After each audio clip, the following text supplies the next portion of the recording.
Honourable members, can we have some order before the day begins, please?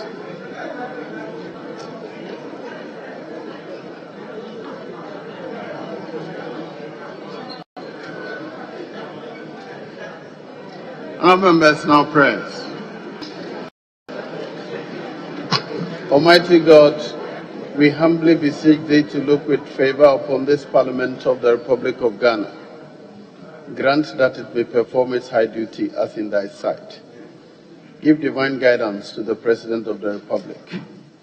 Thou members of Parliament and Ministers of State with discernment and vision, integrity and courage, that through the levers of government, this land and people may be well and truly served. Thy good purposes for the common human life be realized in our midst.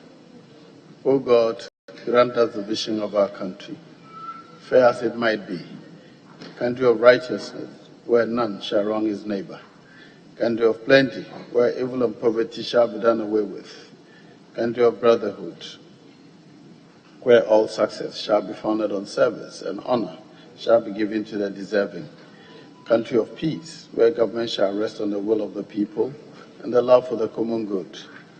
Bless the efforts of those who struggle to make this vision a living reality. Inspire and strengthen our people that they may give time, thought, and sacrifice to speed the day of the coming beauty of Ghana and Africa. Amen.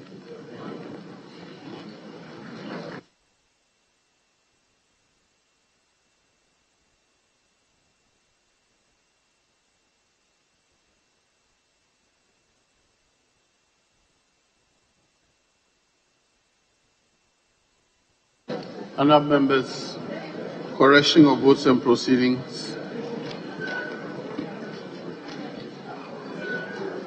Shall we take the votes and proceedings for Thursday, the 27th January, 2022? Page 1. Page 2. Page 3. Page 4. Page 5.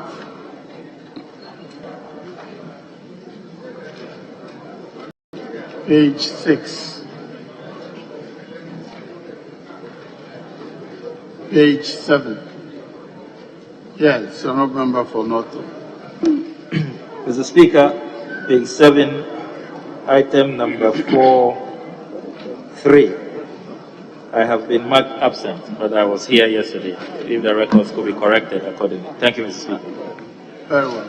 The table of which shall take note and effect their correction. Page 8. Page 9. Page 10. Page 11. Honourable members, subject to the correction, the votes and proceedings of Thursday, 27 January 2022 is hereby adopted as a true record of proceedings.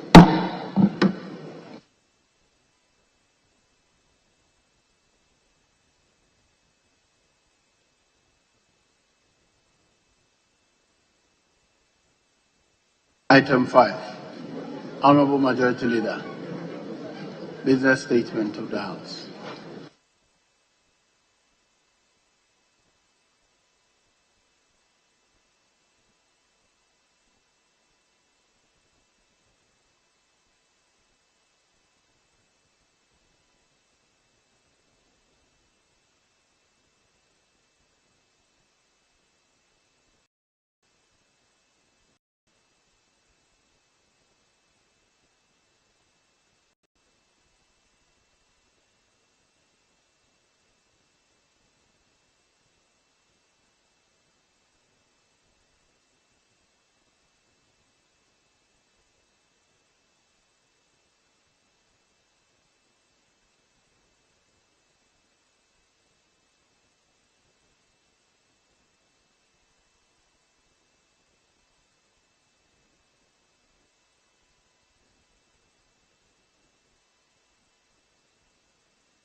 Speaker,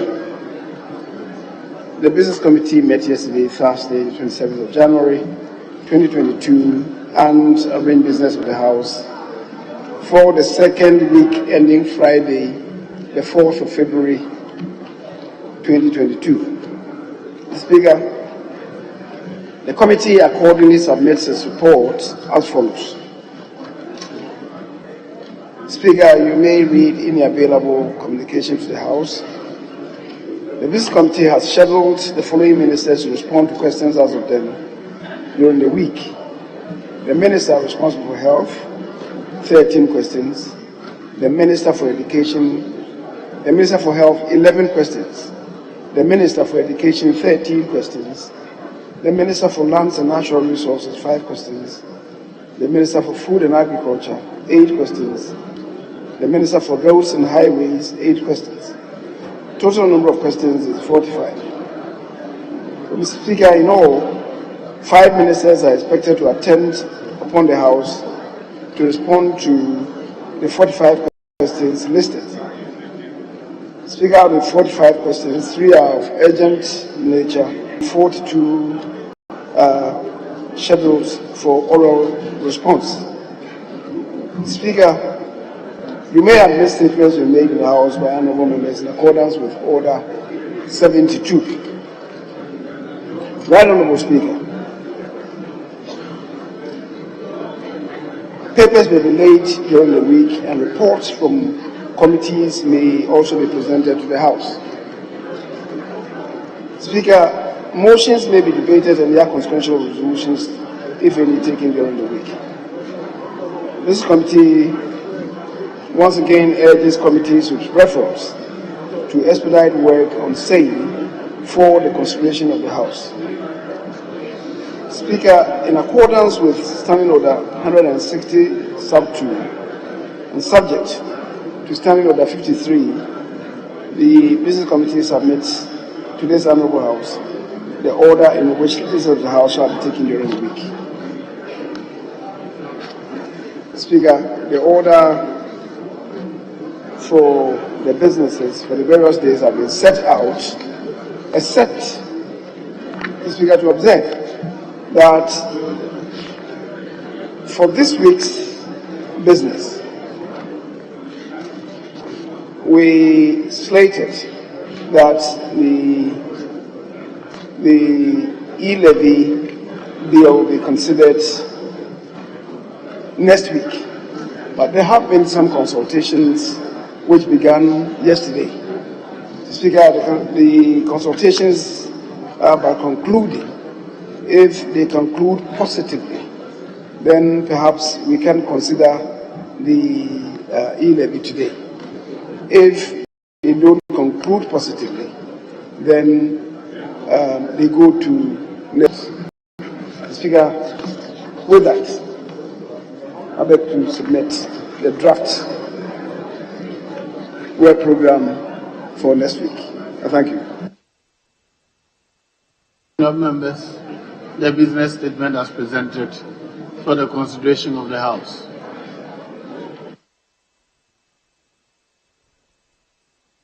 Honorable Member for Bauer. Thank you very much, Mr. Speaker. Mr. Speaker, I just want to find out from the majority leader. The last week before we rose for Christmas, there were a number of questions that were advertised. I had a question on energy that had been advertised because of other issues. Those questions were never taken. My understanding was that maybe the first 2 weeks of this particular sitting, we were going to have that. But unfortunately, for 2 weeks running now, those questions have not been re-advertised. So I do not know what are the status of those particular questions, particularly on energy, under the energy sector.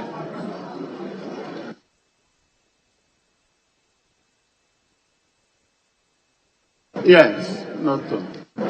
Yeah, I'm grateful, Mr. Speaker. Mr. Speaker, I commend the Majority Leader and Minister for Parliamentary Affairs on the presentation of the business statement for the week ending 4 February 2022. Mr. Speaker, the Honorable Majority Leader just indicated that the government side continues to engage on the e-levy and that it may be possible to take it today or next week. Mr. Speaker, the challenge I have is that the Honorable Majority Leader does not give us. It's already 18 minutes past 5 p.m. The House was adjourned to 10 a.m. today, and we've been waiting for well over 7 hours since we were supposed to commence sitting. So, can the Majority Leader give us a specific timeline? By what time does the government side expect to conclude the negotiations or engagements or consultations that are going on? Because it's been difficult to plan for other activities. It's a weekend, there's so many constituency commitments, and some of us had scheduled to begin our journeys today. But here we are. We still do not have clarity. So can the Majority Leader let us know? Is it by 6 p.m.? Is it by 7 p.m.? Is it by 8 p.m.? So we know exactly what we are doing, Mr. Speaker. And finally, Mr. Speaker, on Monday, if the Majority Chief Whip will allow the Majority Leader to listen to me. Honorable Majority Leader, I hope you got my first concern. The first concern relates to what time, what is the cutoff time? What is the cutoff time? Is it 6, is it 7 p.m.? Because it's already been a very stressful day. We've been waiting for more than 7 hours for the commencement of business. The second concern relates to the message on the state of the nation. On Monday, on Tuesday, you informed the House that you will engage looking at the schedules of the Speaker and President to give us some firm indication. I don't know if you have concluded and you are able to report to the House on what date to expect His Excellency the President's message on the state of the nation. I'm grateful, Mr. Speaker. Yes, I would have felt. Speaker, thank you for the opportunity. Speaker, I have observed that from the statement read by the Majority Leader regarding the business for next week, I see that for Wednesday, under item IV, motions, for the first item under motions, I see the second reading of bills. And the first item to be carried there is electronic transfer levy bill. Then the item B under that will be third reading of bills. Again, the electronic transfer bill features. But interestingly, the consideration of those bills have been taken to the last item for the day under motions. And that's item number V. But I know that after second reading, we go to considerations before we do the third reading. And so if we can look at the order of business in that regard. Thank you. Yes. Thank you very much, Honorable Speaker. Speaker, during the second meeting of the first session, some admitted questions were published on the other paper. And I happen to be one of the persons whose question published as having been admitted. And that question was to do with a policy issue as to whether the Ministry of Education has any policy on posting of some category of professional teachers. Speaker, I realized that just yesterday there's a letter circulating in the social media about government's concern of teachers who train as grant teachers being posted outside of the Ghana area. This question didn't find favor in the third meeting of the first session, and the second meeting also it didn't find favor. This time around, it still has not found favor. Meanwhile, we are posting these teachers, and teachers who studied languages for a particular region are being posted outside of that region. I'm only appealing to the majority leader if he can consider listing that question for the education minister to come and consider it. He said he can't hear. Mr. Speaker, the majority leader said he didn't hear me, so I want to repeat the question. During the second meeting of the first session of this parliament, some questions were published in the order paper as notice of admitted questions. One of such questions, Mr. Speaker, is to do with a policy issue as far as the Ministry of Education is concerned. That's to do with posting of professional teachers, language teachers. It has happened that this question was not scheduled in the second meeting, was not scheduled in the third meeting. Now teachers are being posted, and these language teachers are being posted outside of the region for the languages that they learn. And Gamanche, for example, has issued a statement, and I'm asking whether the committee will consider scheduling that question for the education minister to come and answer. Thank you.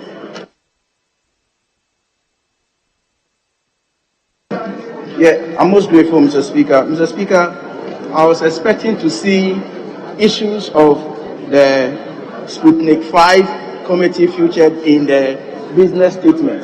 Mr. Speaker, before recess, we debated the committee's report and concluded, but the question was not put on the Sputnik 5 committee. And so, Mr. Speaker, I was expecting that it would be featured in the business statement. So, if the committee may consider Sputnik 5 committee, the ad hoc committee, yes. The debate was concluded, but the question was not put. Sorry. Yes, Honorable Majority. Oh, sorry, Leader. Thank you, Mr. Speaker. Mr. Speaker, the majority leader says that the e-levy motion, there is a discussion ongoing, and that if it is concluded, we might take it today instead of next week, Wednesday. So, I was in a meeting in the Speaker's lobby, and the agreement was that we will not take it today. Yes. So, that was the agreement before we left the Speaker's lobby. Has there been any other meeting after that to decide that we need to continue with the negotiation and take it today? If that has taken place, we want to know, because at the time we left the Speaker's lobby, the understanding was that the motion will not be taken today. Yes. Yes, Honorable Majority Leader.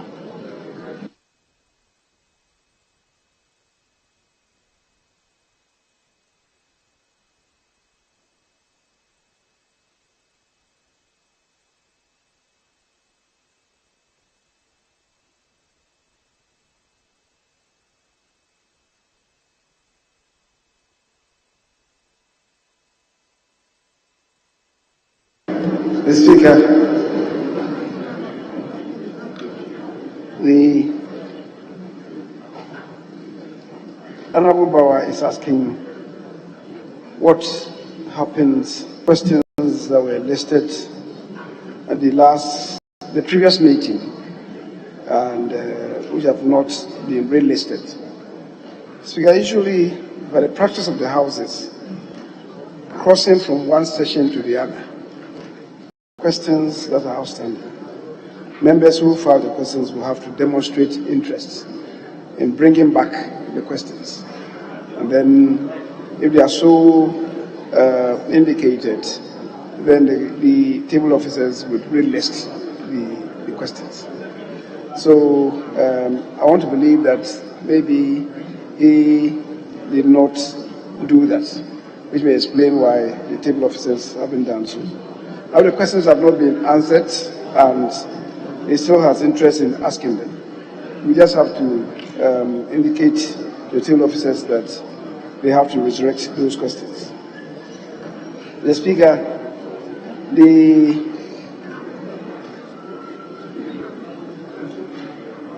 Honorable Kujetu was asking if I could provide an indication for the closure of the process of consultation. The Speaker, I believe that within a very short time, I don't want, certainly it will not go beyond 1 hour. It certainly will not go beyond 1 hour, and then we'll come to that determination. That is what I can say. It will not travel beyond 1 hour. The Speaker, the message on the state of the nation, I think the indication that we had was that it will be delivered on the 24th of February. But it is the reason why I said we needed some consultation is to be in tandem with the travel arrangements of the Speaker. You can't hear me. Okay. I'm saying that the date that has been agreed on is the 24th of February. I will need to be in consultation with the Speaker to know his own calendar, if he's going to be here. And if he's not going to be here, if in the event, any of the Deputy Speakers could be in the chair. So that is the reason why we're not emphatic on the date, but tentatively, it's the 24th of February. Speaker, the Honorable Dafiamo's posed question. I believe I responded to that before he came with the question. The Honorable Kofi Adams is bringing a question that does not find expression on the business statement. Speaker, I would request that the usual processes, if he wants the question to be answered, because, as I said, it's crossing over from one session to the other. The Deputy Minority Leader is insistent that we had closed the debate, the discussion, and that we had decided that we're not going to take the e-levy bill today. The Speaker, I'm really surprised, because that was not the decision. We were conferring, and he said, if we have some indications, we will do it. If we don't, we will not do it, which is what I've repeated here. That is what decision that we took there. Speaker, thank you. Very well. The business statement for the ensuing week is hereby adopted by the House.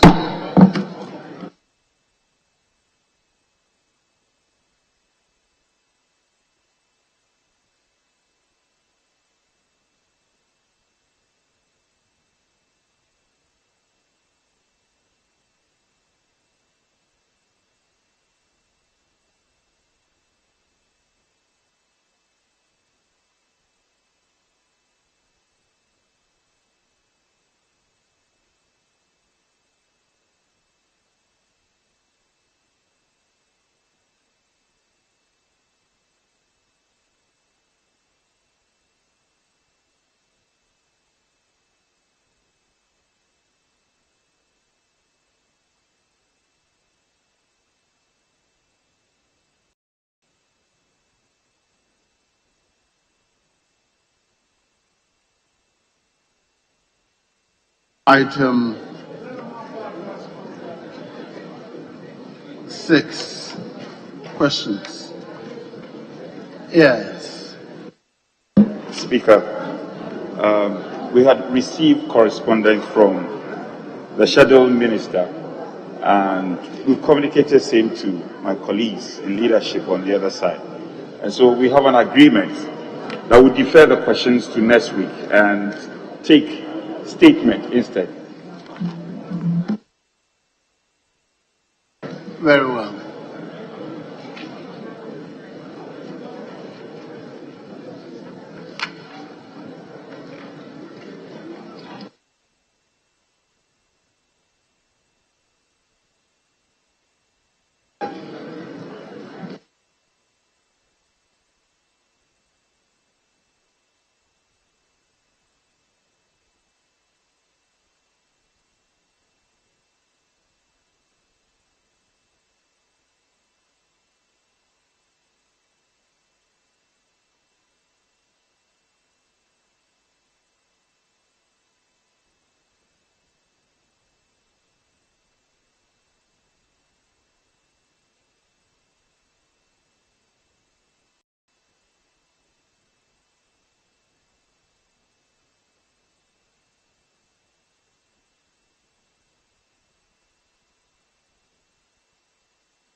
Honourable members, we're trying to sort out the statement which the Speaker admitted before we call on members to read their statements. Right?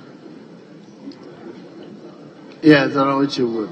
Leader, sorry, Speaker, I recall there was a particular statement sponsored by the Honourable Ophelia, and the Speaker had admitted that one, and the Honourable Member is here.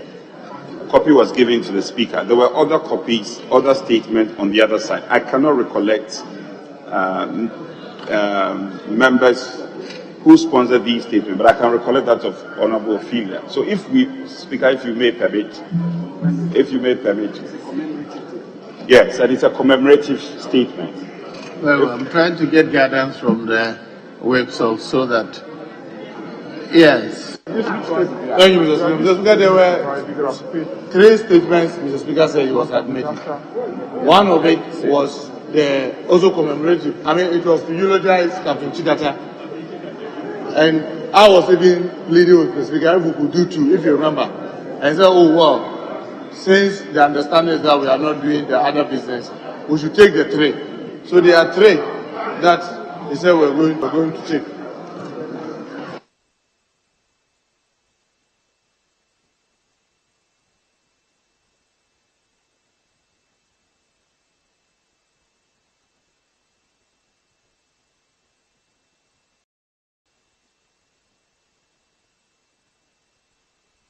Honourable members,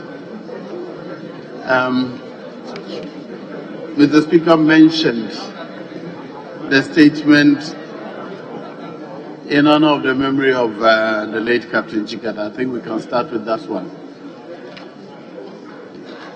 May I call on the Honourable Member for Northern to read a statement in respect of Honourable Captain Kojo Chikata, the late.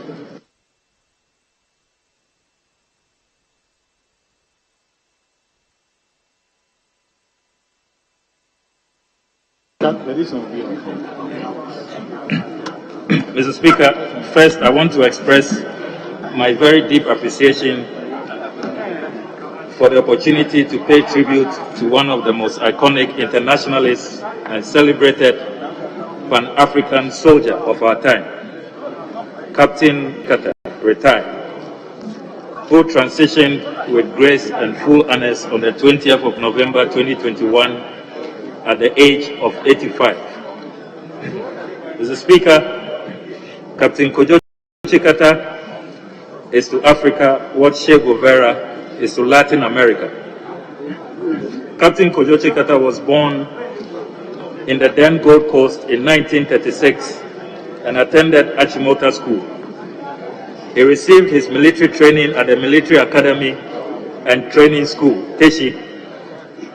He made it to the coveted shortlist for further military training at the prestigious Royal Military Academy, Sandhurst, where he excelled and was awarded the best overseas cadet of his cohort.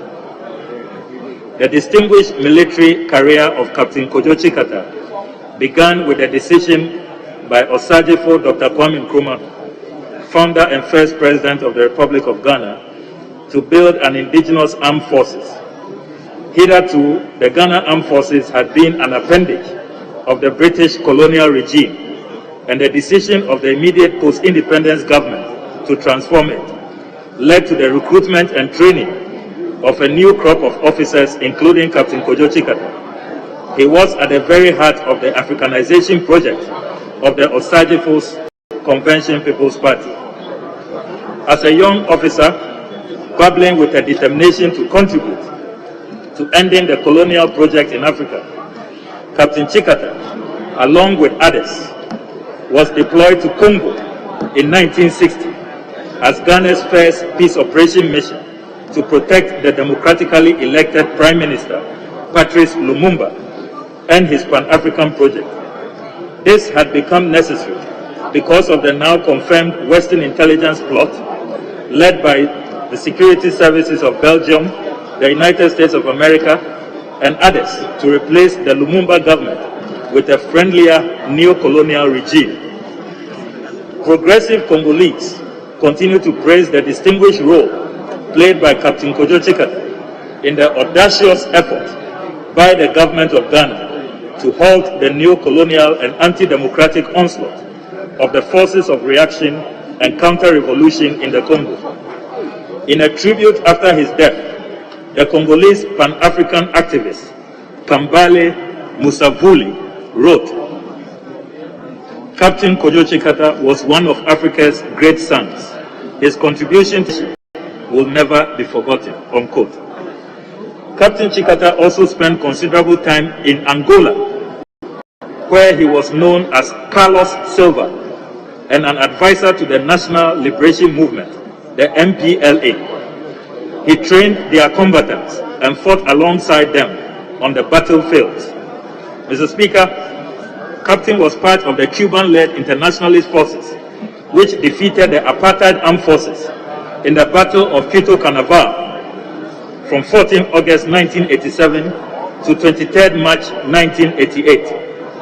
The internationalist forces completely surrounded the apartheid army, forcing South Africa to the negotiation table. This great victory led to the consolidation of the independence of Angola, the independence of Namibia, and the collapse of apartheid. Mr. Speaker, Captain Chikata was appointed head of national by President Jerry John Rawlings, God bless his soul, spanning the Provisional National Defense Council regime and during the democratic first term of President Rawlings, that's from 1982 to 1995. From July 1985, he held two portfolios as PNDC member in charge of national security and foreign affairs. Captain Chikata is largely credited to have played a cardinal role in the negotiation team that spearheaded successful peace talks in Liberia, which ended that country's devastating war. He was later appointed advisor to President Muammar Gaddafi of Libya. Mr. Speaker, Captain Chikata stayed the course despite a vicious campaign to sully his hard-earned image with allegations that have never been proven. He consistently provided concrete solidarity to the government and peoples of Cuba, Nicaragua, Western Sahara, Libya, and many others engaged in the anti-imperialist struggle for national independence and international cooperation in the fight against poverty, ignorance, and the social ills of our time. Mr. Speaker, in the 1980s, Captain Chikata was at the center of what became known as the Scranage and Nobisto affairs, in which he is credited by many analysts, including the Western press, for outwitting foreign intelligence agencies. Mr. Speaker, despite his legendary stature, he was such a modest man of very few words, who loved his country deeply. He served Ghana with distinction and integrity, earning him enormous respect across the political divide. It was not surprising, Mr. Speaker, that President Nana Addo Dankwa Akufo-Addo had very kind words of gratitude for Captain Chikata when he first won the presidential election of 2016. Former President Mahama described Captain Chikata on his demise as, quote, a critical thinker, a master strategist, and a stabilizing presence who helped him resolve critical issues, unquote. Mr. Speaker, the records will reflect that Captain Chikata refused to accept the highest Ghanaian national award offered by President John Agyekum Kufuor in recognition of his selfless service to Ghana, Africa, and the world in 2008. He was, however, the recipient of high national awards in Angola, Algeria, South Africa, Libya, and the Solidarity Award, and of the Order of Carlos Manuel de Cespedes, conferred by the Council of State of the Republic of Cuba. He was also one of the first recipients of the Osagyefo Excellence Awards instituted by the Socialist Movement of Ghana. Mr. Speaker, we owe the progress of the African continent and the stability of our nation to the unblemished sacrifices of heroes such as Captain Kojo Chikata. Mr. Speaker, very few have defended the dignity and nobility of the African people better than the mythical Baglaja. We thank the Almighty for blessing our continent with Captain Kojo Chikata. Mr. Speaker, we believe that old soldiers never die. May the soul of this towering, selfless, brave African freedom fighter rest in eternal glory. I am enormously grateful for the opportunity, Mr. Speaker.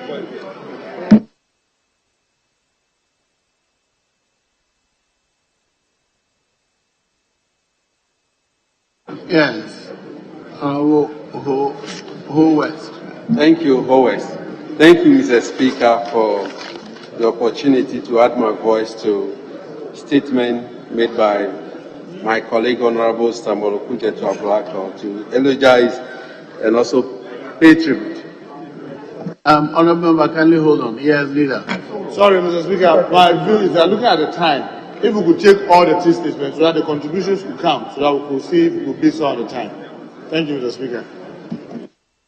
Yes, Honorable Chief Good. Speaker, I'm in support of the suggestion from my colleague. Very well. I've already granted him permission to contribute. So you conclude your contribution. Yes, leader. Speaker, we probably can just allow one or two comments to the eulogy of Captain Chikata by the Honorable Ablako. So after the Honorable Bejira, if you permit me, I'll conclude. Then we can take the other statements.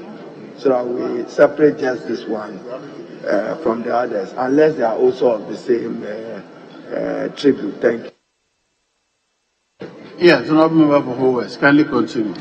Thank you, Mr. Speaker. In conclusion, Mr. Speaker, the Captain retired Kojo Chikata. In conclusion, say the same time. Mr. Speaker, just as my colleague, Honorable Samuel Okucheto, has eulogized our late Captain Kojo Chikata, an illustrious son of Ghana and from the Volta region, Mr. Speaker, this is a man who we all know to be humble to the core. Even his dressing, he depicts humility in all forms and shapes.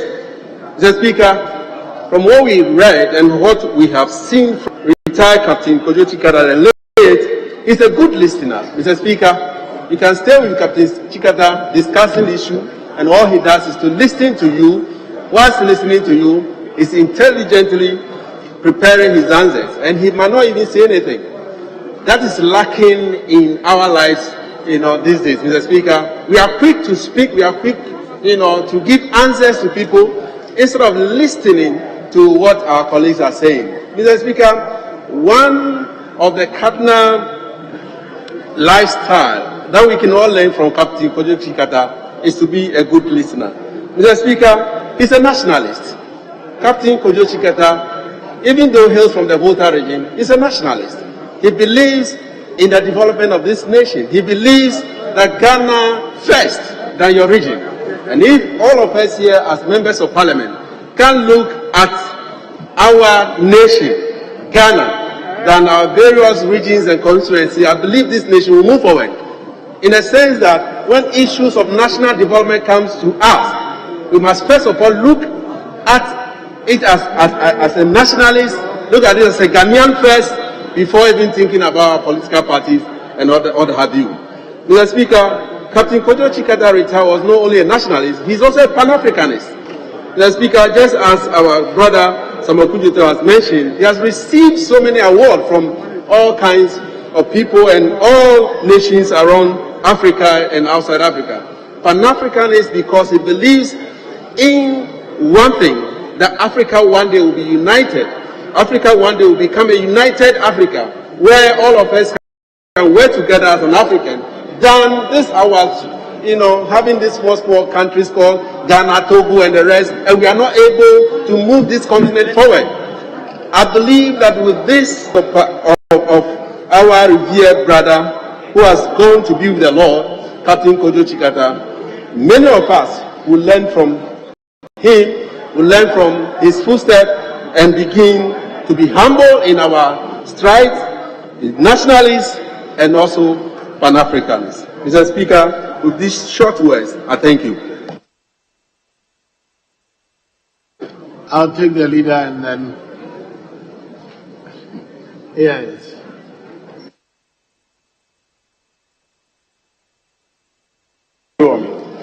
Thank you, Mr. Speaker, for giving me the opportunity to comment on the statement made by Honorable Tujeto Ablakwa in honor of. Odo, I didn't even recognize that you're on your feet. I gave the floor to the honorable member for Tamale. Did you call me? No, I called the honorable member for Tamale. Oh, okay. Sorry.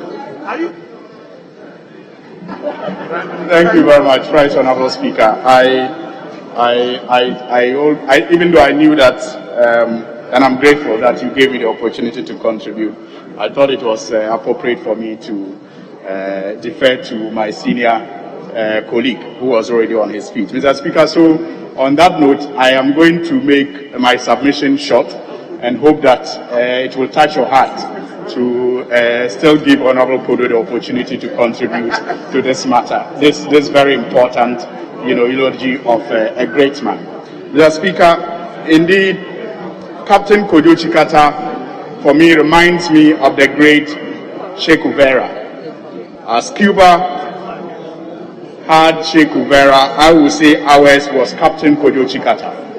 And Mr. Speaker, it breaks my heart that when you look at the sacrifices that he made, not just for the stability of this country, but for the stability of the continent, we fail to celebrate him in his lifetime, at least to appreciate the contributions that he has made to the stability of not only Ghana but the continent.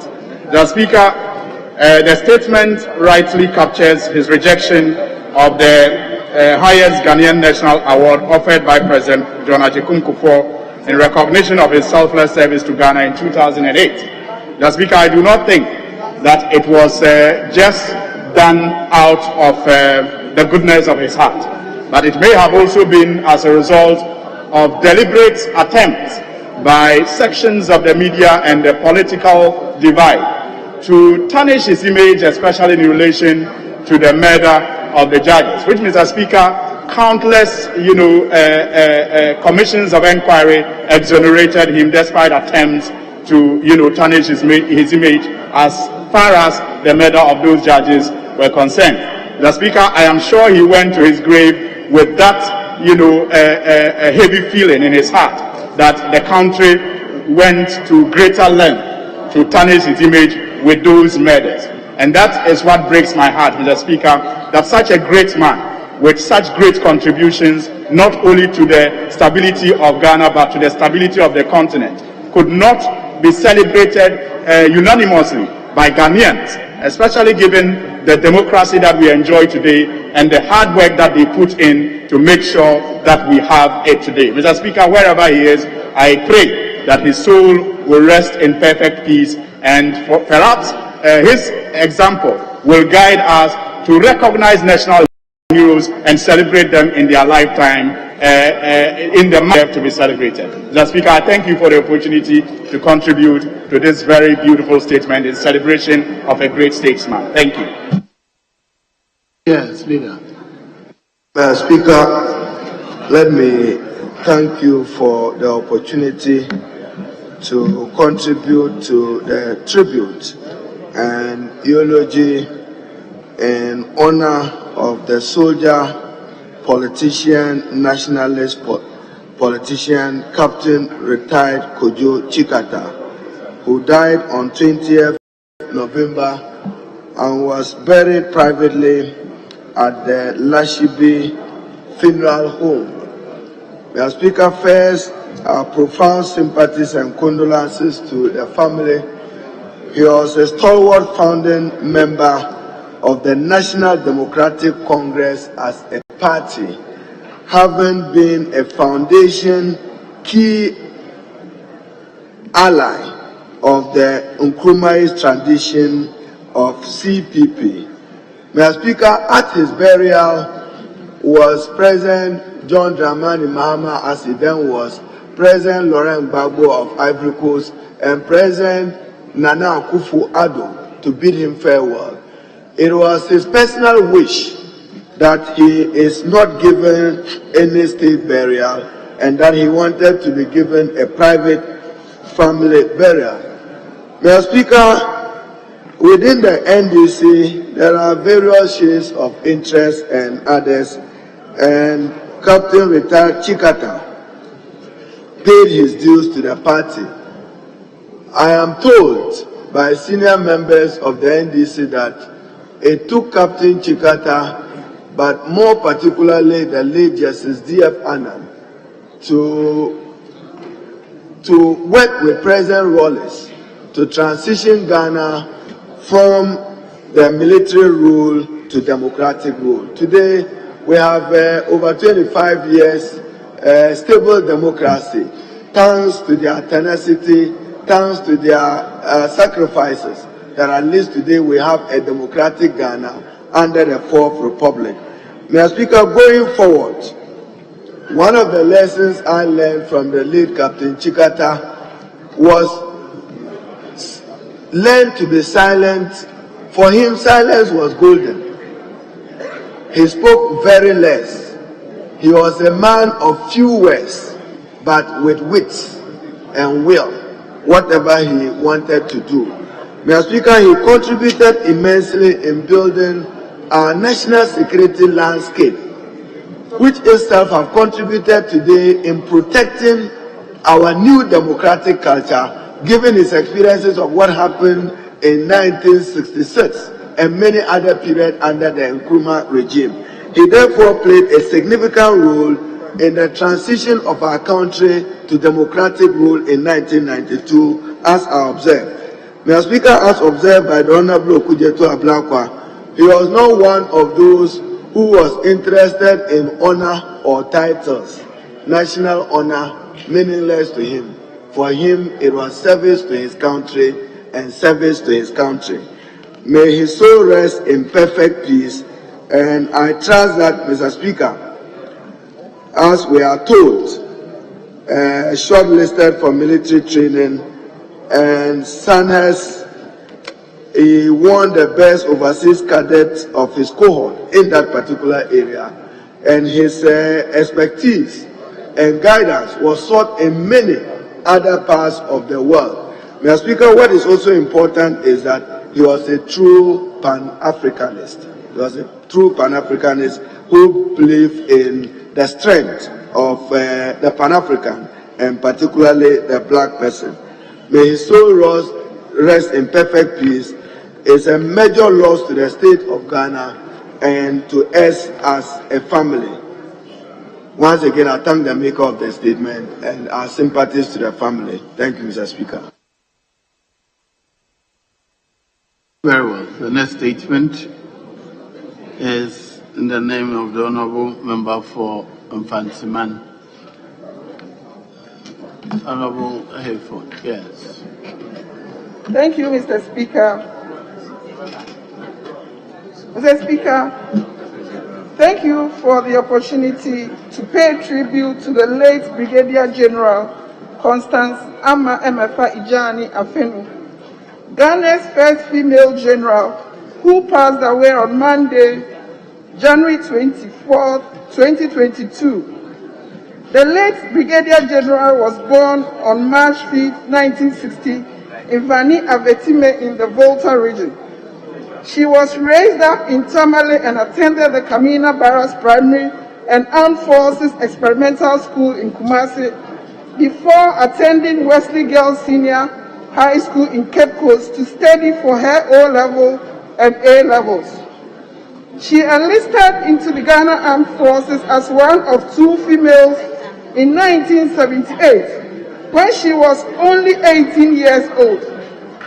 After 18 months of training at the Ghana Military Academy, she was commissioned as a second lieutenant on April 25, 1980.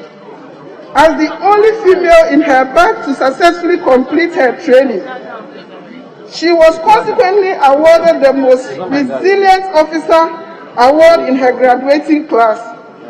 Mr. Speaker, her father as well as two of her brothers also served in the military, and this imbibed in her a strong sense of civic responsibility. This was demonstrated by her great career in the Ghana Armed Forces, where she progressed through the ranks to become the country's first female Brigadier General. She became a role model for women in the Ghana Armed Forces and the country at large. Mr. Speaker, the late Brigadier General later graduated from the Ghana Institute of Management and Public Administration with a diploma in Public Administration, GIMPA. Additionally, she had her postgraduate diploma management practices from École Supérieure de Gestion in Paris, France. Subsequently, she obtained a Bachelor of Science degree in accounting from GIMPA.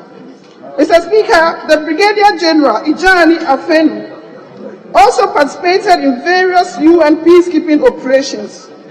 She served as part of the United Nations Interim Forces in Lebanon, UNFIL, in 1994 and 1998. The UN Stabilization Mission in the Democratic Republic of Congo, MONUSCO, in 2007, and the United Nations Mission in Liberia, UNMIL, in 2009. Mr. Speaker, the late Brigadier General later became the first woman to be appointed as Deputy Military Advisor to the Permanent Mission in the New York from 2013 to 2016. Her appointment in 1999 as the commanding officer of the Forces Pay Regiment made her the first female commanding officer in the history of the Ghana Armed Forces. She made history when she progressed through the ranks to become the first female Brigadier General of the Ghana Armed Forces on March 1st, 2016. Her appointment was confirmed in March 2017 when the Chief of Defense Staff, Major General Obed Buama Akwa, conferred the rank on her. The CDS, whilst congratulating her, labeled her exploits as a beacon for females in the Ghana Armed Forces. Mr. Speaker, in 2019, the UN appointed her as the Deputy Force Commander in the UN mission for the referendum in Western Sahara, MONUSCO, where she served with distinction. Mr. Speaker, it is evident that the nation has lost a great servant in the late Brigadier General. She was a trailblazer who served her country with distinction and left an indelible mark which shall never be erased. I wish to use this opportunity as the Vice Chair of the Defense and Interior Committee to commiserate with her family and express my deepest condolence. Mr. Speaker, with these few words, I say may her soul rest in perfect peace, and may we benefit from the memories of her. Thank you once again for the opportunity, Mr. Speaker. Yes, Honorable Zanito. Thank you, Right Honourable Speaker, for the opportunity to contribute to the commemorative statement made by the Vice Chair of the Defence and Interior Committee in honour of the first female Brigadier General, Constance Emefa Ejani Afeno, who passed on at the 37 Military Hospital a few days ago. Mr. Speaker, we must have the full details of her bio so that it is not lost on people the fact that she actually earned her stripes. The Brigadier General did all the relevant courses which empowered her to take part in what the United Nations calls the gender-responsive peacekeeping operations. I was actually in a course with her on women, peace and security, and she was a woman who was confident and calm, but very strong about her positions and principled as well. Mr. Speaker, to add to what my Vice Chair said, is to add the fact that she served as a platoon commander for the 2nd Infantry Battalion in 1980 after her training. She was also the adjutant to the 3rd Border Guards Battalion from 1981 to 82, and she subsequently was appointed the General Staff Officer Grade 3, Training and Personnel Officer at the Border Guards Headquarters from 1983 to 1984, and then as adjutant to the Border Guards Training School in Petue in 1984. Mr. Speaker, in 1995, she was appointed the 2nd in command of the Ghana Armed Forces Pay Regiment, and in 1999, the commanding officer, all of which she became the first female officer to occupy in that position. Mr. Speaker, she was an old girl and certainly lived by the motto of Wesley Girls High School, which is to live pure, speak true, right wrong, and follow the king. Mr. Speaker, the Brigadier General indeed is a beacon of hope and a good example, not just to the young women within the security services, but also those who are living within the civilian space to aspire to greatness. She truly was an example of someone who didn't just fill the quota of being female. She truly earned her stripes and climbed up the ladder in the armed forces.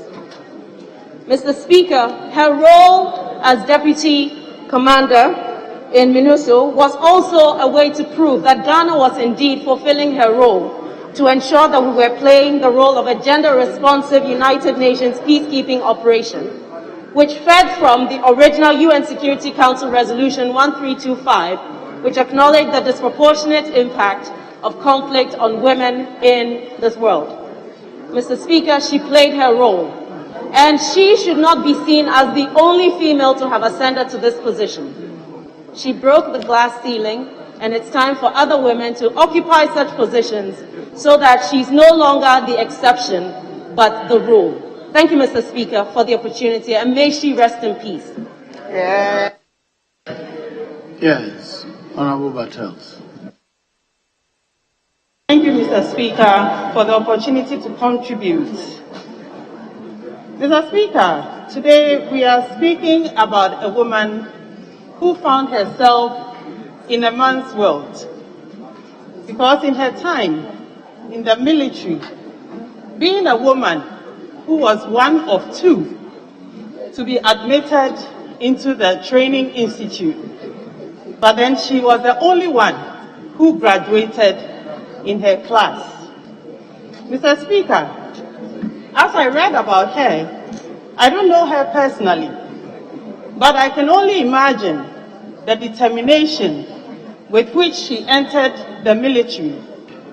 And I can only imagine how much hard work and perseverance she had to put in just to get to that position that we are celebrating today. Mr. Speaker, this is a woman who became the first commander in the armed forces, the first woman commander in the armed forces. This is no small feat.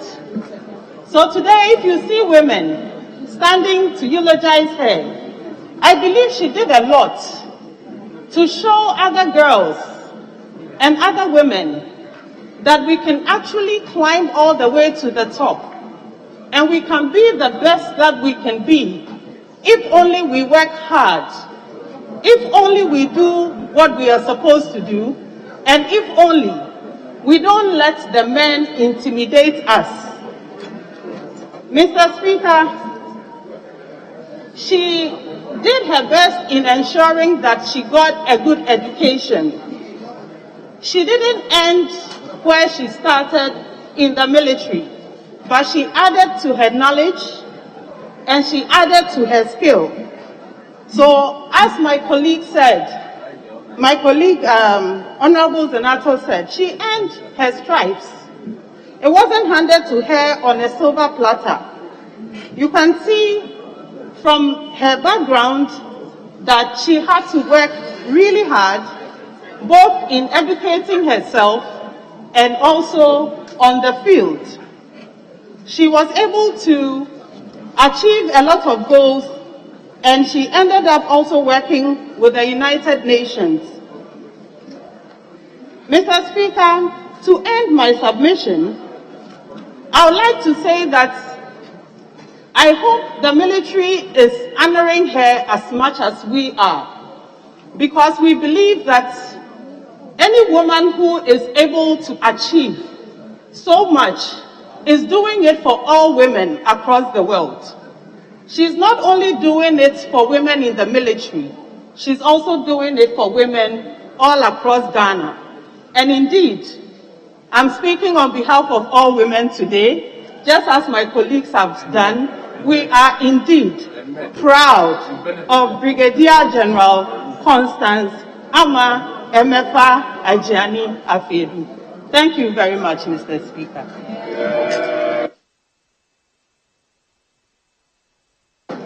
Thank you very much, Mr. Speaker.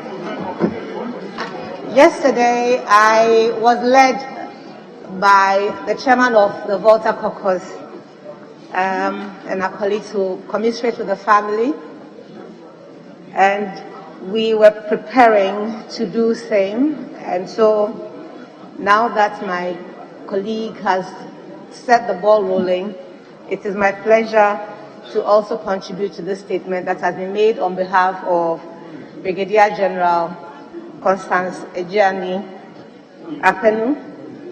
Mr. Speaker, the family of the Ajianis is similar to mine. We were all barracks girls. We were born in Burma camp together. And that family has given us 2 soldiers. Unfortunately, both women have left us now. Brigadier General had a younger sister called Peggy, who was also a military officer. She left us 6 years ago. And now we are here eulogizing and celebrating the life of Sister Constance, as we called her. Sister Ama was not just a trailblazer in the Ghana Armed Forces, but also amongst the children of soldiers. For her to have gone through the training where she did, and to have earned all the laurels that we have heard this evening, is worthy of emulation. Their mother is alive, and I cannot imagine what she is going through. If it's any comfort to any woman who is listening to us and watching, then let us know that our children live our stories for us, and may we all be inspired to raise positive children for our country. Both men and women contribute to the development of this country, and these 2 women have set the example. Mr. Speaker, the youngest of that family is Akofa Ajiani Esiedu, a very popular actress in our country. I can only imagine what she's going through right now. For one family to give us soldiers, performing artists, lecturers, and teachers is remarkable. It is worthy to celebrate those who deserve it, so the living may learn from it. I want to use this opportunity to thank the maker of the statement and all contributors to the celebration of the life of Sister Ama, who by far has been celebrated more than any other woman in Ghana and around the world, and of course, among the United Nations as well. This example should inspire us all in every field of endeavor for ourselves to continue to make the black star, the red, gold, green with a black star, shine brighter and fly higher. Mr. Speaker, I thank you for the opportunity. I'm sorry, I want to come to leadership. I have one more statement, so yes, leader. Very well. Thank you very much, Right Honourable Speaker. Right Honourable Speaker, I met the late Brigadier General Constance Ama MFA Ejiani Afeno 15 years ago when I joined the Perez Chapel International. She was a woman who loved God first and foremost, even before loving her nation. She was a member of the Perez Chapel Church Board and an elder of the church. And she was a mother to everybody in that auditorium in Jowlu. Her life is testament of the tenacity of purpose that she has as a woman. Mr. Speaker, in 2018, when I decided to enroll at the Kofi Annan International Peacekeeping Training Center to undertake a master's degree program in conflict, peace and security, little did I know that she was going to be there. Not only did I meet her there, she was class president and I was her deputy. And Mr. Speaker, our second deputy speaker was a member of that class. And today we shared fond memories of Mama Constance, as we called her in class. Honorable John Binam was also a member of that class, and Honorable Gabi Osei, former MP for Tyne, was a member of that class. Mr. Speaker, on the 15th of January this year, a welcome party was held to celebrate her on her return from her mission. She was hale, hearty, and sound, had absolutely no sign that 10 days later she will no longer be with us. She was a healthy woman who celebrated and danced her joy at coming back home from serving the mission on the 15th of January. And so it is evidence of how transient life can be. How 10 days later we hear that we are celebrating her. Mr. Speaker, I want to use this opportunity to call on the Military High Command. I'm aware she had completed all the processes for earning her second star as a Major General, and that we must reward her and celebrate her posthumously with the award of a Major General rank that she had gone through all the interviews to complete. This is a woman who had been a trailblazer. President Mahama appointed her to the UN as our permanent rep to the UN permanent mission. He appointed her as a Brigadier General because of the tenacity of her purpose. And I hope and pray that before she's laid to rest, the military will posthumously award her the rank of Major General, which she rightfully deserves. May God grant her soul the repose that she deserves. Amen. Yes, Majority. Speaker, Honorable Amakwame. Yes, Honorable Deputy Minister. Thank you very much, Mr. Speaker. I rise to add my voice to the tribute, and of course a befitting one, read on behalf of the late Brigadier General by the Honorable Infantiman MP. The late Brigadier General Constance Emefa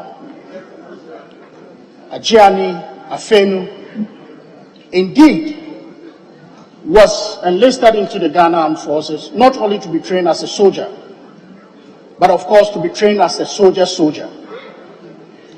For a woman to have ventured into an arena which was either to a female, known female arena, was a feather in her cap.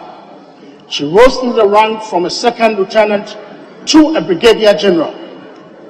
The late Brigadier General was not only a role model, but she was, in fact, she gave hope and courage to the many young women whose dream it has been to join the Ghana Armed Forces.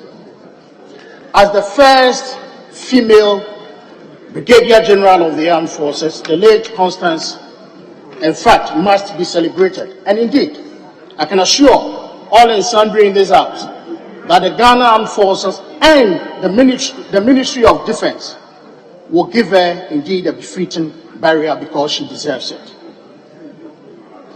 As the first military advisor to the permanent mission in the UN and all her services in the UN, it was obvious that her services was not only enjoyed in Ghana, but rather in the entire world through her services in the UN. Mr. Speaker, the late Brigadier General also worked with the Ministry of Defense, and she was in fact the link between the ministry and the Comptroller's Office. She made sure that our men and women in uniform, salary and payment were done on time. This was a morale booster for our men and women in uniform, and then she deserves an applause for that. Right Honorable Speaker, as the first female commanding officer of the Forces Pay Regiment, it is obvious that if one listens to all that she did, she became almost the first female in everything she did. And I believe that indeed she was not only a trailblazer, but rather a pace setter. She set the pace for other women to emulate. And she also gave a true meaning to the saying that what the man can do, the woman can do better. In fact, she has done it better, and she deserves every applause and every commendation. Right Honorable Speaker, with these few words, I can only commensurate with the family, and I wish that God will grant them the strength in this trying moment. Thank you very much, Mr. Speaker. There's a third statement by the Honorable Member for Gomoa East, Honorable Desmond de Graft Patu. Yes, Honorable, you may read your statement. So they are postponing to another date? Oh my goodness. Thank you, Mr. Speaker, for giving me this opportunity to make this statement before the floor. Mr. Speaker, I would like to make this important statement on the tragic fire outbreak incident that perished a family of 7 at Budumbram in the Gomoa East constituency. Mr. Speaker, on Saturday, 15 January 2022, a tragic event befell on the good people of Budumbram. A basic school headmaster, Mr. Robert Asan Donko, his wife and their 5 children, including a 4-month-old baby, were burnt to death after fire swept through their apartments in a block of a flats for teachers and doctors constructed by the United Nations High Commission for Refugees, UNHCR, at Big Apple, a suburb of Gomoa, Budumbram. Mr. Speaker, items such as personal belongings of the late family were not spared as the fire burned beyond recognition. Accounts from residents who were at the scene indicated that the fire began at the early hour of 5 a.m. in the morning after the family had returned from an all-night church service. Yet people couldn't determine what precisely might have caused the fire which burnt the family to death.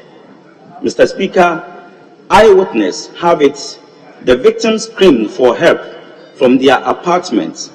Residents who rushed to the scene attempted to break into their living room to rescue them. However, they were not successful due to the nature of the fire coming from the building. Mr. Speaker, the family lived on a second floor of a 2-story building fully protected with burglar proof, which has no emergency exit.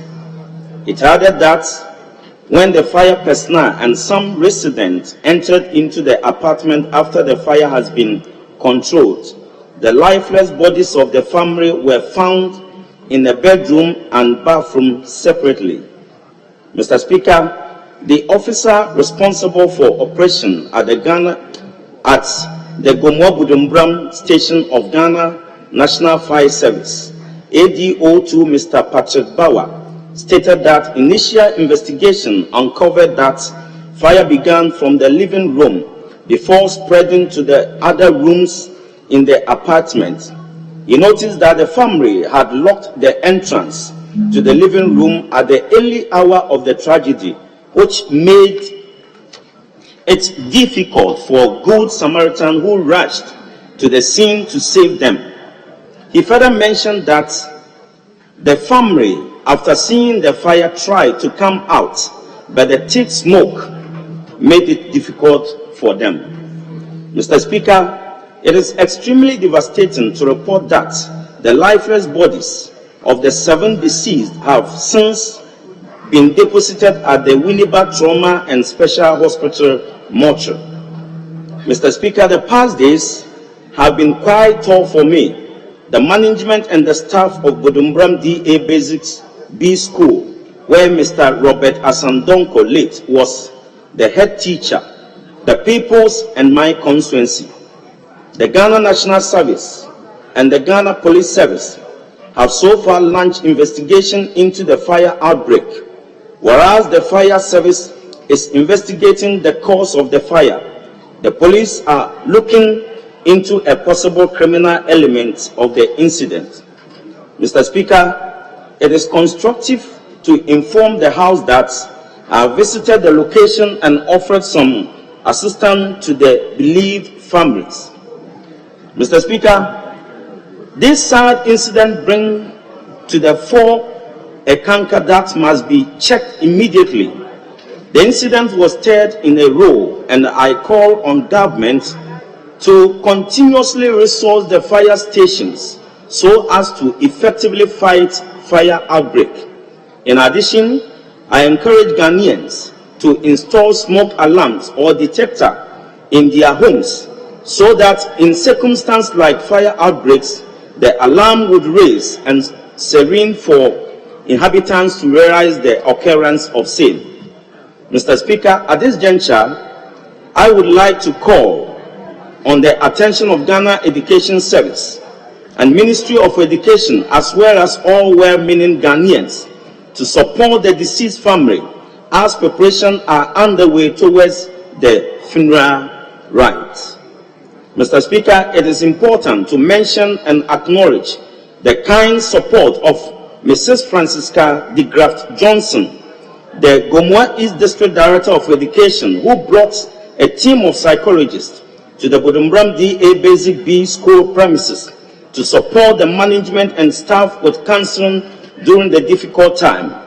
On behalf of my constituents and the good people of the Gomoa East District, we say thank you.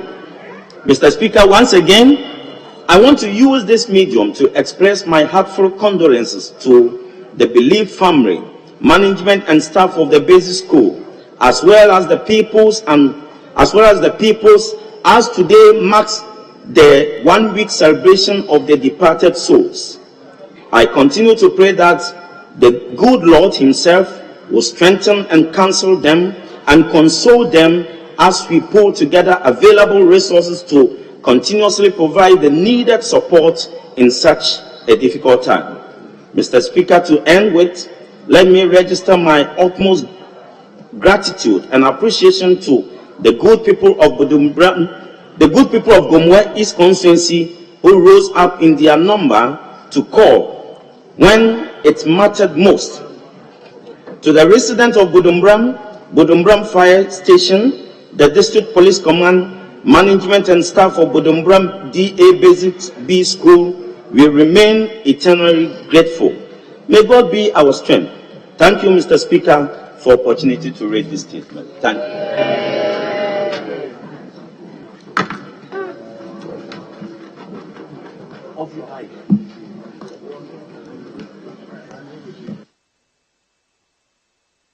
You wish to contribute? You wish to contribute? That is so, very Mr. well. Speaker. Mr. Speaker, thank you for the opportunity to contribute to the statement ably made by my colleague, Honorable Desmond Petu of Gomoa East.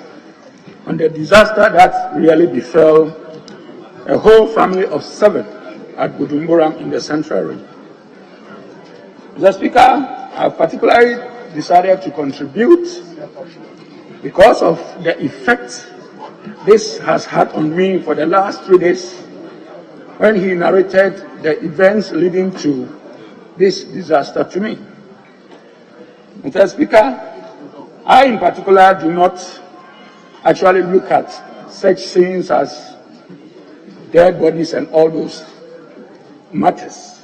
But on this occasion, he called me and said, "Honorable, have you heard what has actually happened to my constituency?" And I said to him, "No." "Has it been reported in the media?" And he said, "No, it has." But I said to him, "I haven't seen it." Then he said, "A whole family of 7 have been perished through fire disaster." So, Mr. Speaker, he told me whether I wanted to see the photos, and I said no. I normally don't see such photos. So I was a bit hesitant. Mr. Speaker, he persisted, and I said, "Okay, let me have a look at them." Mr. Speaker, he sent the photos to me. And I can tell you, for the last 3 days, it hasn't been easy for me. The worst part of it is when I went home, I just went to my living room and started looking at the various exit points, saying to myself, if this thing had happened to me, how will I escape? I went to the 2 doors, went to the kitchen trying to look at exit points. I started talking to myself. I went upstairs, looked at all my other doors, then went to the balcony. I said, in case I'm confronted with this, how am I going to escape? Yeah. In the narration, it indicated that in an attempt to run away from the fire, the man and one of the children got stuck in one of the washrooms. And the son was it the child, was shouting, "Daddy, can't we break to get out?" And people were outside listening to the cries of the child. All these things were echoing in my mind. Mr. Speaker, I even went as far as to my washroom and started looking that if this incident should happen, how am I going to escape? For the last 3 days, Mr. Speaker, it hasn't been easy at all for me. But what do we see? We live in a country where after spending so much to build your house, you have to look for money to fortify yourself, build all manner of burglar proof just to protect yourself. We live in a country where when there is an incident of fire, you find it difficult to get the fire tenders attending to you at the right time. Mr. Speaker, I see this as I see it as a disaster.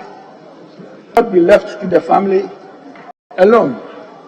Mr. Speaker, I believe that the District Assembly, especially with the caucus from the Central Region, must come together at least to help the family to put their beloved to rest.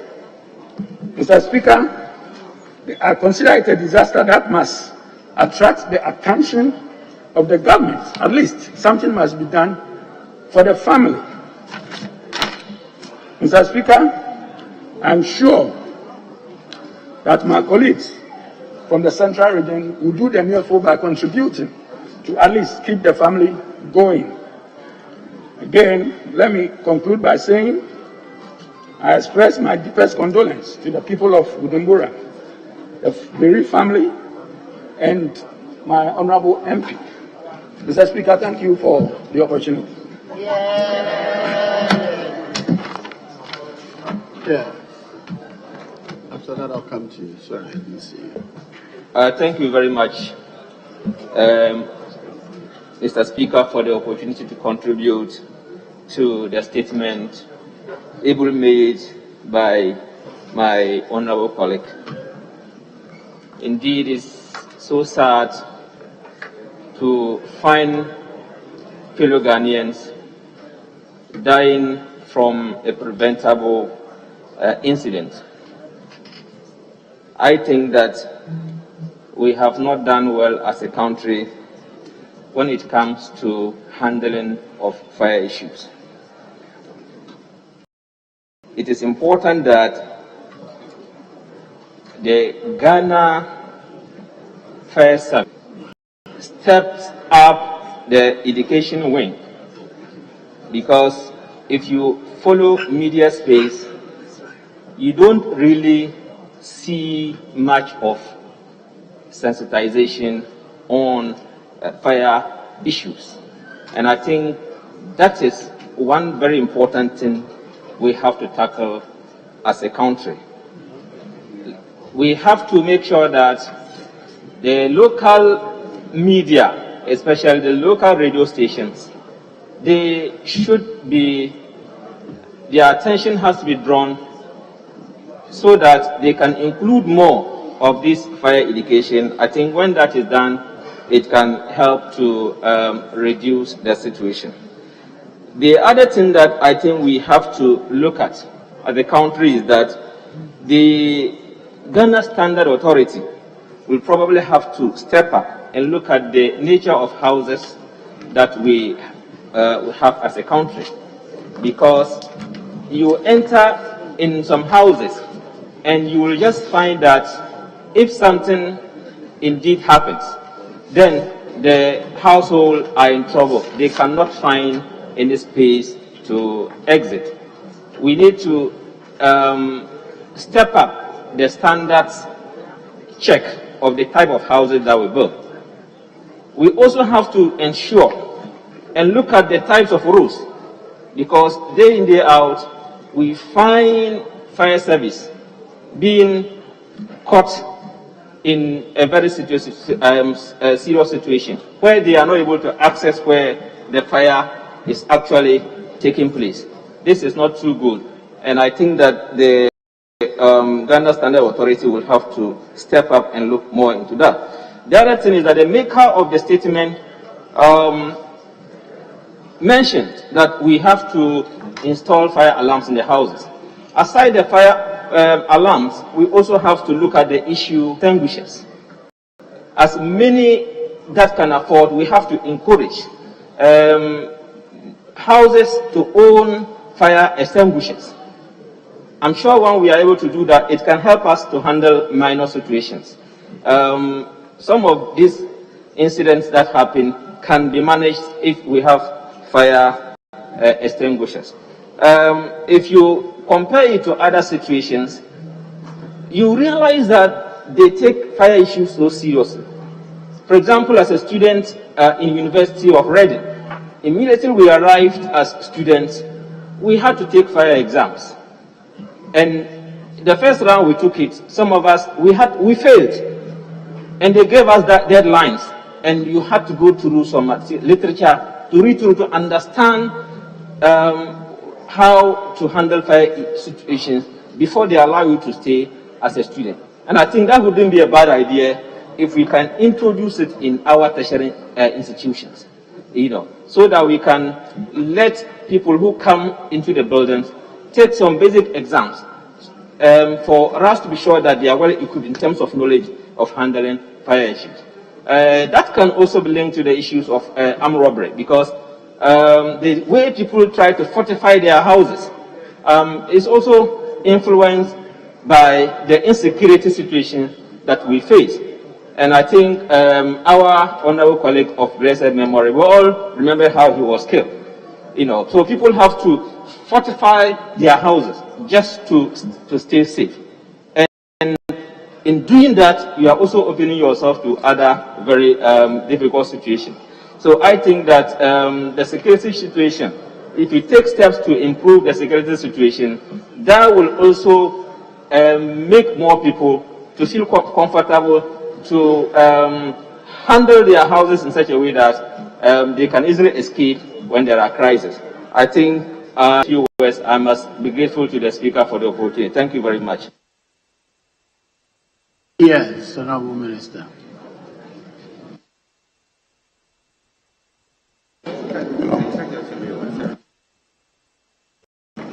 Thank you, Mr. Speaker.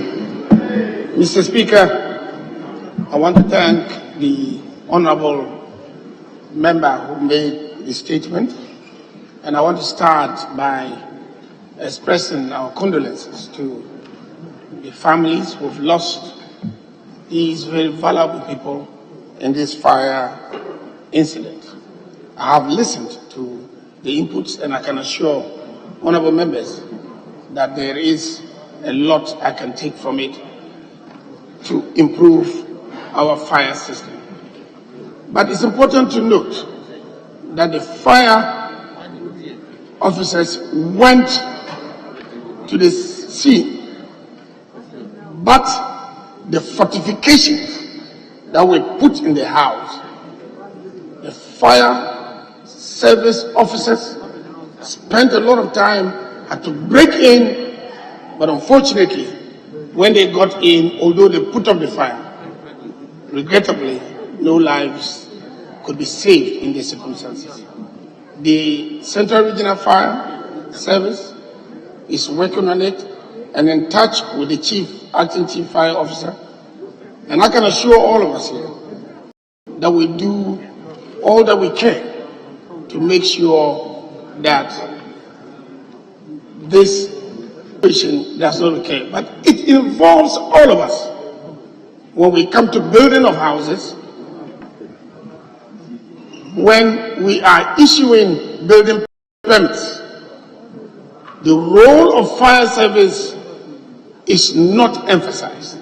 And sometimes fire service officers go around to visit houses to try to make sure that they improve the security situation as far as fire is concerned, and it doesn't match.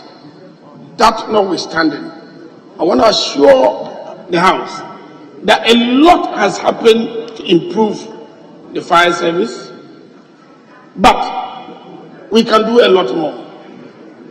What I can assure you is that I appreciate what the maker of the statement acknowledged, the response of the fire service and the response of the police and other security agencies.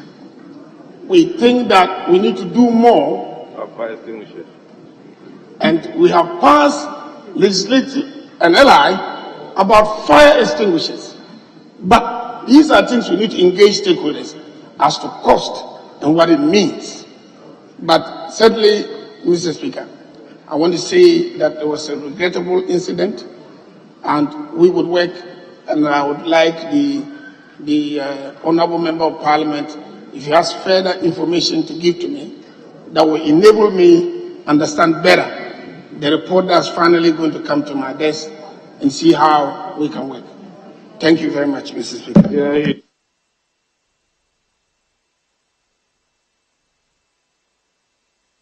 I promise, Honorable Tete, yes.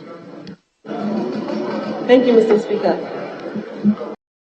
Thank you for the opportunity, and my condolences to my colleague from Gomwa East, where I share a border, a boundary with, whom I share a boundary with, sorry. This is a very tragic situation. I remember seeing a flyer which said celebration of life, and I said, who said this is a celebration? It is a tragedy. When a mother and a father and their 5 children lose their lives in a fire, it's not a celebration. And that even opens another discussion on how we are always celebration of life. Meanwhile, the person died in a tragedy like this. Be that as it may, Mr. Speaker, the discussion has to move on to the practical things and the practical and proactive solutions that have to be looked at, such that such occurrences will be minimized. Mr. Speaker, we are all living in cages. Because of the security situation in the country, we're living in cages. We've barricaded ourselves. We even have metal doors to bedrooms now. In the earlier days, it used to be just simple timber doors. Now we have metal doors. And we have barricaded all the windows. And there are no escape routes, even in bedrooms. Your typical 2-3 windows along opposite walls will have burglar proofing that you cannot even open. I'd plead with constructors, people who do construction and so on, house owners, that even if it means that you leave one window being able to even have a padlock or something. There should be an escape route for somebody or anybody in a room, a typical room of habitation. The fire service needs to do a bit more public education. The pictures that we saw on social media were not pleasant at all. If you had children, you don't want to see what you saw. And I think this calls for the fire service being real. Whenever there's a fire, there's an investigation, and the report finds its way onto a shelf somewhere. The findings of the report, the remedies of the report, and the conclusion. And I think this may be a time for them to extract these things and do more public education, not only in Gomoa East, but in all the constituencies across the country. There are so many mediums now they can use, traditional and electronic media, to use to be able to do that for the benefit of the populace. Yes, we can have smoke detectors in rooms. They come at a price with batteries. We can have fire extinguishers, but ultimately the responsibility lies with the person who may be living in there, and sometimes electrical fires are caused without anybody's fault. Mr. Speaker, interestingly, the Committee on Subsidiary Legislation is actually reviewing the building regulations that were presented by the Ministry of Works and Housing late last year. And I believe even with this, we have not reached the part where we are reviewing the fire yet, but I can assure you that our eyes are even going to be even more widely open now with such an example that has taken place. Mr. Speaker, I think I'm happy that the District Education Director has sent psychologists to the school. But in one of the videos I saw, there was another apartment behind the one that was burning, and somebody was literally crying her heart out. So the psychologist's intervention has to go beyond the school to all the basically to the neighborhood, and hopefully even beyond that, maybe the churches that they attended and so on and so forth, so that they'll have some calmness and some closure to what happened. I think that my colleague referred to Ghana Standards Authority. Then we have to look at the fire rating of materials that we are using in Ghana. In fact, to be very honest, I'm not sure the building materials that we are using, fire rating is known. And I'm speaking as a professional in the industry, and I know that we have some challenges there. Because anybody can go to a market and buy anything to install. And I think that really needs to be looked out for. The last thing I would like to say, Mr. Speaker, is that the district assemblies, before something is built, a drawing is sent to the assemblies for review. There is enough experience in the district assemblies to know that there must be an exit. Let me just give an example. Whenever you are watching a movie in America or wherever, you look outside, somebody is trying to enter in front and somebody escapes through the back and is running down some metal steps. Those are all fire escapes. And for buildings that are higher than 2-story apartments and so on and so forth, which are very common now, you definitely have to have some much more defined fire escapes. And also, generally, for any kind of building, Mr. Speaker, I think that we have to look at exits properly, so that these kind of tragedies do not happen to anybody, and we can avoid this situation as much as possible. I thank you, Mr. Speaker, for the opportunity, and once again, I extend my sincere condolences to the people of Gomoa East and the people in the environs of Big Apple for this tragedy. I thank you, Mr. Speaker. Yeah. Very well. After the minister has spoken, I gave her the only because I promised her. So I think we should bring the statement time to. Sorry? Mr. Speaker, it's not a contribution. Mr. Speaker, yesterday when we were adjourning in the votes and proceedings, we were asked to report here at 10 o'clock. Mr. Speaker, we turned up here at 10 o'clock. Then we heard rumors. Honorable member for Adaklu, you are grossly out of order. In the middle of statements, you jump in with votes and proceedings which concluded an hour ago. Let's please bring proceedings on the statement time to a close. Honorable members, that brings us to the end of statement time.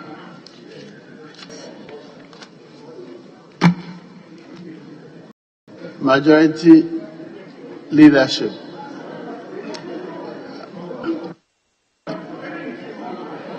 Yes, Honorable Abuja, what is it? Mr. Speaker, all I'm trying to say, Mr. Speaker, all I'm trying to say is this, that we were told to come here at 10 o'clock. Indeed, we turned up here at 10 o'clock. Then we were told that sitting may start at 2 o'clock. We stayed it came to 2 o'clock.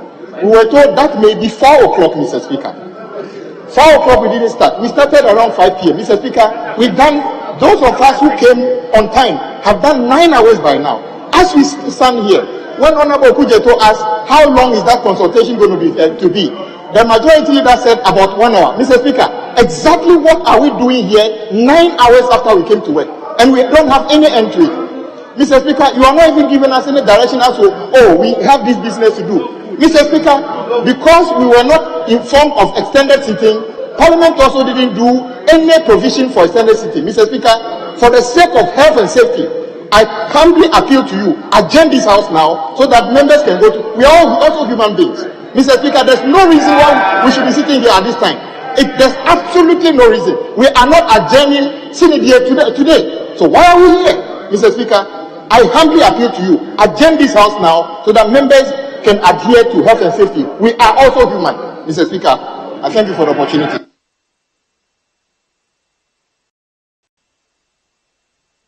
Honorable, I was looking at the standing orders to find upon which order you made this application. I had earlier ruled that you were grossly out of order, but you were still on your feet, so I thought you had something else to share. But it does appear that you wanted to persist in your disorder. So I heard you, but I'll make no ruling. Thank you. Yes, Honorable Majority Leader. Mr. Speaker, as the I appreciate the issues raised by the Honorable Abuja.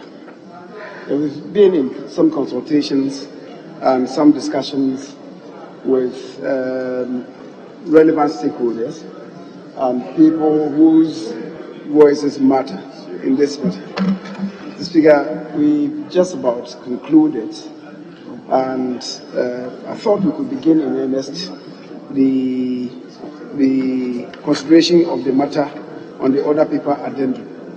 But because of what my colleague is saying, I don't know whether it will not be prudent to maybe the time reading 6:45 to break for some 45 minutes in order to allow. Other than that,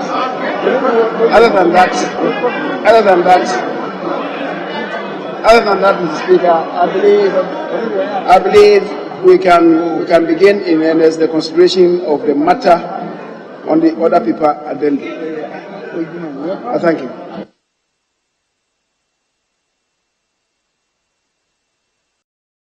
Yes, Honorable Minority Leader. Mr. Speaker, I have a genuine difficulty in how we want to proceed further on this matter. And my difficulty is premised on the fact that when we adopted business statement for last week, we were told that e-levy will be next week, 1st February. We so adopted the report of the business committee, and we on this side kept cautioning that we don't want surprises. We don't want surprises. Let's know when we take this, and then we can debate it thoroughly. Then subsequently, we were told that it will be next week. There's been some engagement between the Minister of Finance and our core leadership. But Mr. Speaker, where we are, you were part of the discussions at Conclave. I had shared my views. If we are introducing, as the Minister of Finance himself announced, a new e-levy, let him introduce it. That's what he himself told the world. Now he's coming with a new e-levy in a major press conference. Then we'll refer it to the committee. The committee will work we will encourage them to do stakeholder consultation of the major interest group, including banks, merchants, telecos, mobile phone agents, and then encourage others to continue to do town hall meeting to get the buy-in of the public. Then the committee can bring its report when Speaker Bagbin is back. But we also note that we should take advantage of the presence of Honorable Bagbin. If we are not going the line of a new bill, to subject the old bill to a major second reading on the process, we subject, if you are not introducing a new e-levy bill with some of the negligible deductions up to 1.50, but at least it becomes, if we are not on a new bill and we are to do the old bill as have been presented in the addendum order paper, then we go to full debate on the policy principles of the report which was so presented. When we get to it, Mr. Speaker, we are in your bosom. You probably will put the question on it, and we bring the second reading to some position consistent with our standing orders. Then if we are able to proceed, we proceed. Now, when leader says we should suspend for what purpose? We are able, I note that we are in critical times and we should take those critical decisions. But marshal what is appropriate, as I have said, marshal what is appropriate. And we will register that our 137 stand strongly committed, opposed to it, we vote against it. And probably if you have to carry the day, you carry it with your number, whatever is available. But Mr. Speaker, we are ready to facilitate, but we should understand what we want to do after a suspension. After a suspension, we have discussed this. Okay, I see the whip rising. Maybe after him, then you come in as leader, then we know. So, Mr. Speaker,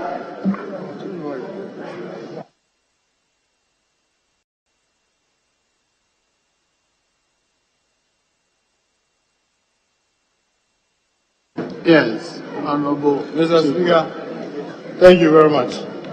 Mr. Speaker, let me just say that it is actions such as this that aggravate the situation that we have in this house. So, Mr. Speaker, we are with you and Mr. Speaker at the lobby. And there were a number of decisions that were taken. And you were there. I believe we don't need to put the lobby discussions on the floor. It is based on those things that Mr. Speaker said. If that's the case, then look, let's take the statement and be able to adjourn. Let's take the statement, 3 statements from members, so we'll be able to adjourn. You were there, Majority Leader. No, I'm talking about Mr. Speaker himself at the lobby.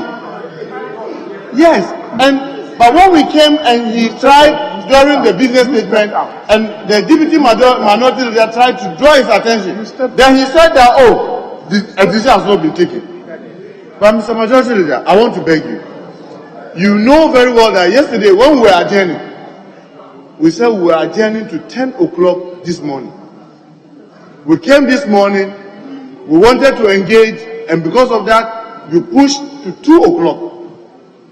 Members have been in this house since morning. Some were here as early as 8 a.m. Mr. Speaker, it is almost 7 p.m. now. And today is Friday. You see, when we do this and we charge and unnecessarily irritate each other, it is that leads to sometimes the unfortunate thing because everybody gets angry even before you try to close the house. I want to plead with majority leader. There were a number of things, and I don't want to put out the discussion that we had in the lobby. But I just want to remind him, when you said, if we start and we cannot finish, why should we start? You said that. Now you are talking about suspension for 45 minutes. To do what? We've been talking since morning. Since morning, we've been talking, and we've all agreed that where we are, we cannot break through where we got to. And therefore, we just agreed that if we have to do it, let's just call for a vote and then get over it. And you said, no, let's not do it that way because of ABCD. Therefore, if we cannot start and finish, we shouldn't even start. Now, what is calling for this 45 minutes break when we started at 2, where members have sat for all this long? I just want to plead that, look, let's end proceedings for today. That's not the end of the day. We can control the discussions. But breaking for 45 minutes is not going to yield anything new, especially in this state where almost everybody is exhausted. Majority, I beg you, let's not overstretch each other beyond this point. I beg you. Thank you, Mr. Speaker. Yes, Honorable Speaker. Mr. Speaker, with the greatest respect, let nobody misrepresent what happened at the Speaker's lobby. Let nobody do that. First of all, you say I was privy to some incident when a decision was made that we should adjourn. I was not there. If you took a decision, I was not there. The Honorable Deputy Minority Leader is saying that at the time I had stepped out. So don't bear false witness. Second, Mr. Speaker, you remember that the Speaker even indicated we should start, and then he was prepared to adjourn to sit in until 12 midnight. Yes. I'm reporting what exactly transpired. That is why I'm saying. That's why I'm saying that let nobody bear any false witness. Mr. Speaker, when I said that if we cannot decide on the processes and the procedures, I said if a suggestion came that we can start the debate, not take the decision and leave it hanging, and I said that no, if we are going to start, then we should finish. If we know that we cannot finish, then we shouldn't start. Don't misquote me. Don't misquote me. That's not what you said. That's not the impression that you are giving. Mr. Speaker, fourth, when I entered, I listened to the Honorable Abuja, and he was saying that members are tired. This 45 minutes was not part of the discourse. I was just saying, reacting to what he said, that perhaps we should start the other paper addendum. Where we are, we should start. However, in response to what he's saying, and recognizing that people might be genuinely exhausted and hungry, can we adjourn for 45 minutes and come back? If we cannot, and the decision is that we should begin, let's do so. That's the prayer that I submitted. And what is wrong with that? That's the prayer that was submitted.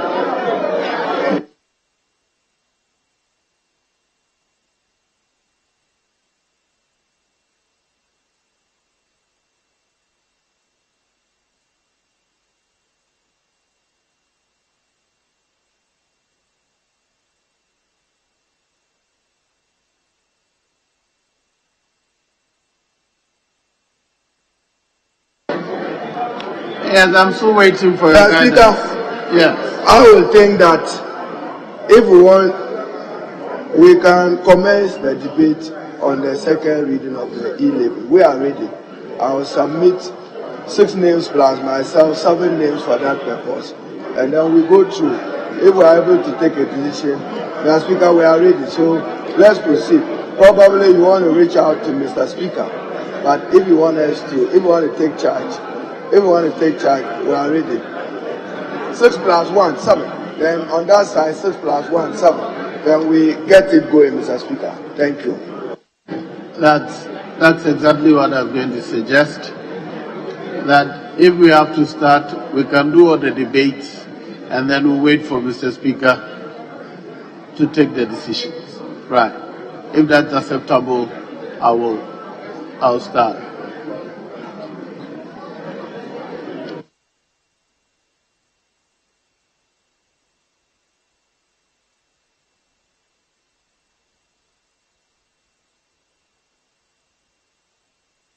Very well.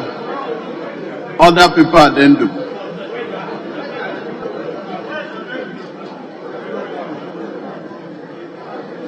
Yes, Honourable Member for Norton. Most grateful, Mr. Speaker. Mr. Speaker, I've been looking for the other paper addendum all evening, as the majority leader said, but we don't have it. It appears this side of the House has not been given copies. So if we can have our copies to know exactly what is contained in the other paper addendum. Thank you, Mr. Very well. I see that they have been distributed. Mr. Speaker, let me give one condition. That when we commence the debate, we will conclude the debate and put the question on the motion.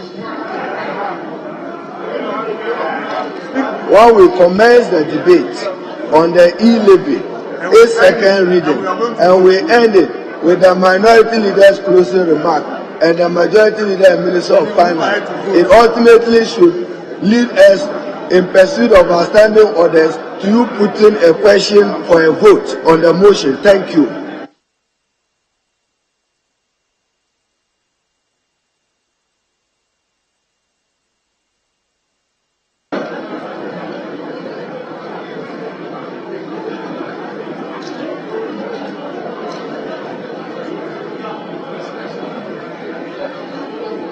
Yes, Honourable Majority. Mr. Speaker.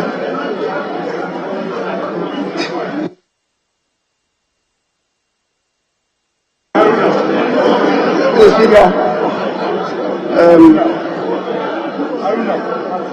listening to members where we are. Honourable members, order. Please, there are too many of us on our feet. Kindly resume your seat, please. Other members, kindly resume your seat, please.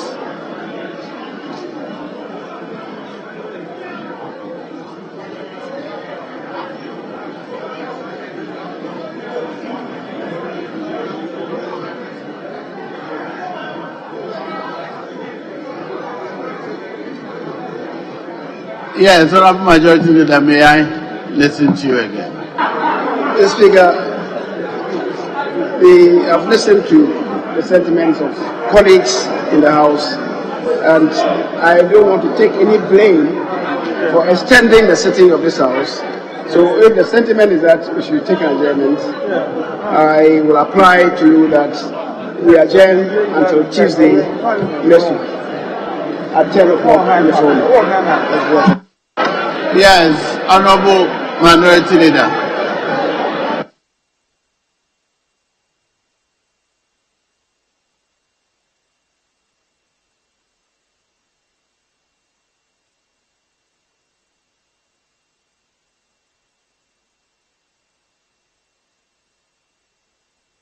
Honourable Minority Leader, I'm listening to you.